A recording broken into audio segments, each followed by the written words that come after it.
नमस्कार दर्शक बंधु आपण जदि कालिया योजनार षष्ठ किस्ती टंका पाई नाहांती सप्तम किस्ती टंका पाई अपेक्षा करी बसिछंती तेबे एही भिडियोटी आपण मानक पाई एही भिडियो रे मु आपन को कहि देइछि जे केउ दिन मिलियो कालिया योजनार सप्तम किस्ती टंका ता सहित आपण जदि कालिया योजनार षष्ठ किस्ती टंका पाई नाहांती तेबे कोन कले आपण अकाउंट को आसीबो कालिया योजनार षष्ठ किस्ती टंका समस्त डिटेल्स इनफॉरमेशन मु आपन को एही भिडियो माध्यम रे दे देइछि एणुकरी भिडियोटी को आपण शेष पर्यंत देखंतु। तो फ्रेंड्स चैनल को जदि प्रथम करी आछिसंती ताहाले पाखरे थिया बेल आइकन को ऑल करी सेट कर दियंतु कारण आमे एही भली प्रतिदिन कालिया योजना एवं पीएम किसान योजना भित्तिक भिडियो गुडी को नै करी आसुछु जहा कि आपण माने उपकृत होई परिबे। तेबे चलंतु देरी न करी आज खबर ऊपर नजर पकाइबा।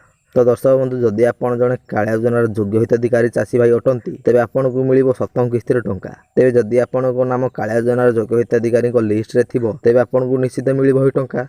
तेज बर्तमान समय बहुत अयोग्य हिताधिकारी यार लाभ उठाउछंती सेथिलागि सरकार घोषणा करछंती जे जेउ चाषी भाई मानक नाम एही लिस्ट रे थिबो से मानकु केवल मिलिबो ही कालिया योजनार सप्तम किस्ती टंका। तेज भाई माने आपण मानक नाम को कालिया योजनार ही सप्तम लिस्ट रे चेक कर नियंतु कारण बहुत चाषी भाई को नाम ही कालिया योजनार सप्तम लिस्ट रे कटि जाई अछि। जदि आपण मानक नाम सेथिरे थिबो तबे निश्चित मिलिबो आपण मानकु ही कालिया योजनार टंकाटी। जदि आपण मानकु ही सप्तम किस्ती टंकाटी मिलि पारु नाही षष्ठ किस्ती टंकाटी मिल जाए आपण मैंने अटकी जाइछंती तेबे आपन को रीअप्लाई କରିବାକୁ पड़िबो जहाँकि आपनक निकटस्थ जनसेवा केन्द्र रे जाई आपण माने रीअप्लाई करि परिबे। से आपन को जे फॉर्म टी देबे से फॉर्म टी को आपण माने भरिया पड़िबो।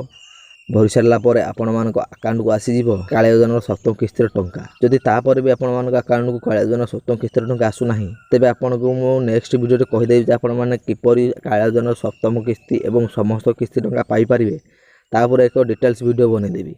तो से पर्यंत आपण मैंने आम चैनल को सब्सक्राइब कर रखि था।